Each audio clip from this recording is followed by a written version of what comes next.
വാർത്തയിലേക്ക് വീണ്ടും. മേഖലയെ കലുഷിതമാക്കി മൂന്നാം ദിനവും ഗൾഫ് രാജ്യങ്ങളിൽ ഇറാൻ ആക്രമണം തുടരുകയാണ്. ഒമാൻ തീരത്ത് എണ്ണ ടാങ്കറിന് നേരെയുണ്ടായ ആക്രമണത്തിൽ ഒരു ഇന്ത്യക്കാരൻ കൊല്ലപ്പെട്ടു.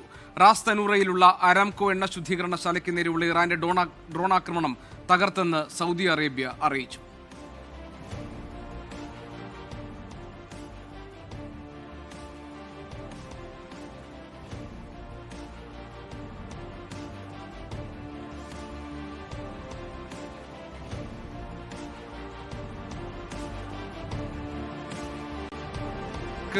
നതാൻസിൽ ആണവ കേന്ദ്രത്തിന്റെ ആക്രമണം ഉണ്ടായി എന്ന ഒരു വിവരം കൂടി നേരത്തെ പുറത്തു വന്നിരുന്നു. ഏതായാലും മേഖലയെ ഒന്നാകെ കലുഷിതമാക്കി ഗൾഫ് രാജ്യങ്ങളിൽ മൂന്നാം ദിനവും ഇറാന്റെ ആക്രമണം തുടരുകയാണ്. ഒമാൻ തീരത്ത് എണ്ണ ടാങ്കറിന് നേരെ ആക്രമണം ഉണ്ടായി. അതിൽ ഒരു ഇന്ത്യക്കാരൻ കൊല്ലപ്പെട്ടു എന്ന വിവരം പുറത്തു വന്നിട്ടുണ്ട്.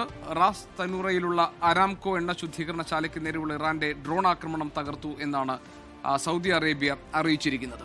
എന്താണ് ഏറ്റവും പുതിയ യുദ്ധമുഖത്തുനിന്നുള്ള വിവരങ്ങൾ നോക്കാം. Sarun A Jose international news ഡെസ്കിൽ നമ്മളോടൊപ്പം ചേരുന്നുണ്ട്. സരുൺ, പുതിയ വിവരങ്ങൾ വരുമ്പോൾ അവിടെ ഗൾഫ് മേഖലയെ അസ്വസ്ഥപ്പെടുത്തുന്ന രീതിയിൽ ഈ മിലിറ്ററി ബേസ് സ്റ്റേഷൻസ് ഒക്കെ മാറ്റി അല്ലാത്ത മേഖലകളിലേക്ക് കൂടി ഇപ്പോൾ എണ്ണ ശുദ്ധീകരണശാലയൊക്കെ ലക്ഷ്യമാക്കിയുള്ള ഇറാന്റെ പ്രത്യാക്രമണം വരുന്നുണ്ട്.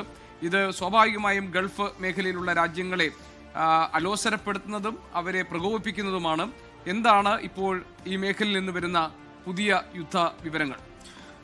ഏറ്റവും ഒടുവിലായി പുറത്തുവരുന്ന വിവരം LNG ഉൽപാദനം താൽക്കാലികമായി ഖത്തർ നിർത്തിവച്ചിരിക്കുന്നു എന്നതാണ്. വ്യാവസായിക നഗരങ്ങളിലെ ഇറാന്റെ കേന്ദ്രങ്ങൾ കേന്ദ്രീകരിച്ചുള്ള ഇറാന്റെ ആക്രമണത്തെ തുടർന്നാണ് ഇപ്പോൾ LNG ഉൽപാദനം താൽക്കാലികമായി നിർത്തിവെക്കാൻ ഖത്തർ തീരുമാനിച്ചിരിക്കുന്നത്. ഇന്ത്യ ഈ ഖത്തറുമായി വലിയൊരു വൻകിട കരാറിൽ ഒപ്പിട്ടിരുന്നു. 35% ഇന്ത്യയുടെ LPG ഇറക്കുമതിയും ഖത്തറിൽ നിന്നാണ്.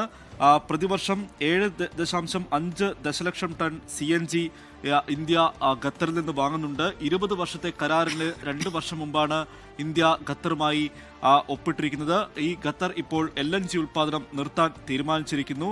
അതുപോലെ തന്നെ മറ്റൊരു വിവരം പുറത്തു വരുന്നത് ഈ ഇറാനെതിരെയുള്ള ആക്രമണവുമായി ബന്ധപ്പെട്ട് അമേരിക്കയുടെ 4ാമത്തെ സൈനികൻ കൂടി മരിച്ചു എന്നുള്ളതാണ്. ഇന്നലെ 3 പേരുടെ മരണം അമേരിക്കൻ സെൻട്രൽ കമാൻഡ് സ്ഥിരീകരിച്ചിരുന്നു.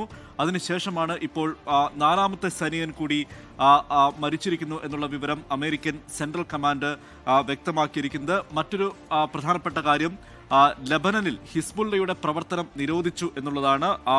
ലബനൻ പ്രധാനമന്ത്രി നവാസ് സലാമാണ് ഇക്കാര്യം അറിയിച്ചിരിക്കുന്നത്. ഇന്ന് ഹിസ്ബുള്ളയും ഇസ്രായേലുമായി രൂക്ഷമായ ഏറ്റുമുട്ടലാണ് ലബനനിൽ ഉണ്ടായത്. ബെയ്റൂട്ടിലെ ഇസ്രായേൽ ആക്രമണത്തിൽ 31 പേർ കൊല്ലപ്പെട്ടിരുന്നു. ലബനന്റെ തെക്കൻ ഭാഗത്താണ് ഹിസ്ബുള്ള കേന്ദ്രീകരിച്ചിരിക്കുന്നത്. ഇറാന്റെ നേരിട്ടുള്ള നിയന്ത്രണത്തിലാണ് ഹിസ്ബുള്ള. ഷിയ സംഘടന എന്നതിന് അപ്പുറം ലബനനിലെ പ്രധാനപ്പെട്ട രാഷ്ട്രീയ സംഘടന കൂടിയാണ് ഹിസ്ബുള്ള. ഹിസ്ബുള്ളയ്ക്ക് ലബനൻ പാർലമെന്റിൽ അംഗങ്ങളുണ്ട്. നേരത്തെ ലബനൻ മന്ത്രിസഭയിൽ വരെ ഹിസ്ബുള്ളയുടെ അംഗങ്ങൾ ഉണ്ടായിരുന്നു.